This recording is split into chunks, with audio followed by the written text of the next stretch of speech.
4 years ago today, iconic rapper Tupac Shakur was shot here in Las Vegas. Nearly 30 years after Tupac Shakur was murdered, the case is finally reaching a jury. But this trial is not simply about identifying the person who fired the gun. The man on trial is Duane Keffe D. Davis. Prosecutors say Davis helped organize the attack that killed Tupac. They also allege he provided the gun used in the shooting. Davis has pleaded not guilty and denies responsibility for the murder. And the strangest part is how this cold case came back to life. Years after Tupac died, Davis began speaking publicly about that night. His own words would eventually become central to the case against him. So the question is no longer only, who shot Tupac? It is whether prosecutors can prove who helped make the attack happen. To understand that, we have to return to Las Vegas in 1996. On September 7th, Tupac was only 25 years old, but he was already one of the biggest stars in hip-hop. That night, he attended the Mike Tyson and Bruce Seldon fight. The fight took place at the MGM Grand in Las Vegas. Tupac was there with Suge Knight and the Death Row entourage. After the boxing match, another confrontation suddenly changed the night. Security footage captured Tupac and others attacking Orlando Anderson. Anderson was known as Baby Lane and linked to the Southside Compton Crips. He was also the nephew of Duane Davis. Prosecutors say that casino fight became the motive for retaliation. Later that night, Tupac left the MGM Grand with Suge Knight. Knight was driving, and Tupac was sitting in the passenger seat. They were heading toward a nightclub with other cars following them. Near the Las Vegas Strip, their BMW stopped at a red light. Then a white Cadillac pulled up beside them.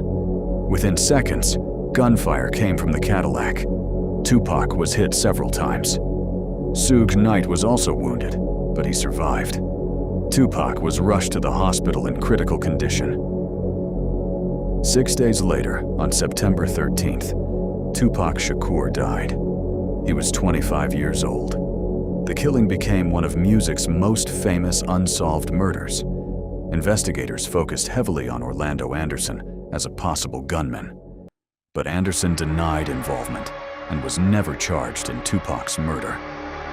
Less than 2 years later, Anderson was killed in an unrelated shooting. Other men authorities linked to the Cadillac also later died. That created a major problem for investigators. The murder weapon was never recovered. The white Cadillac used in the attack was never recovered either. Years passed, and no one was charged.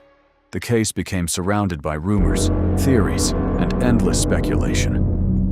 But one man connected to that Cadillac was still alive: Duane Davis. And eventually, Davis began telling his version of what happened.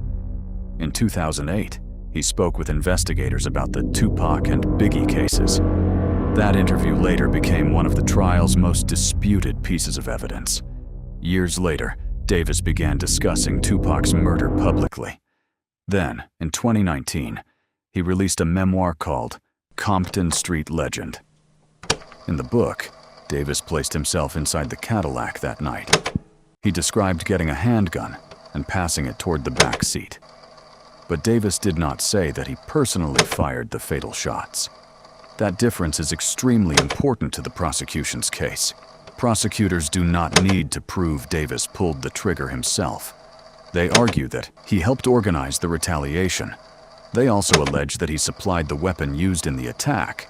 That changes the central question of the trial. It may never conclusively answer who physically shot Tupac, but it could decide whether Davis was legally responsible for helping make it happen. Prosecutors say Davis's own statements help connect him to the plan. His defense says those statements should be viewed very differently. Davis's lawyers argue there is no physical evidence proving he ordered the shooting. They have also challenged how seriously his public statements should be taken.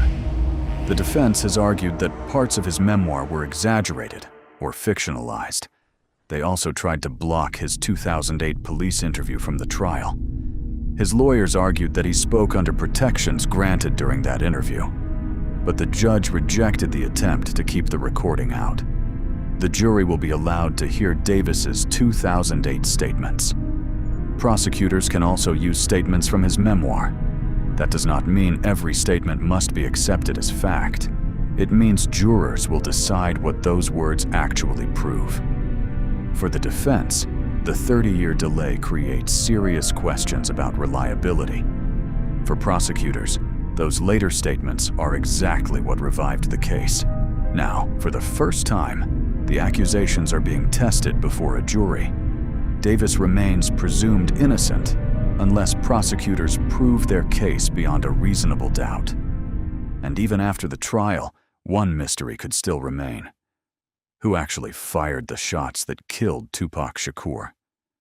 Different accounts have pointed to different people inside that Cadillac. But that may not be the question that decides this case.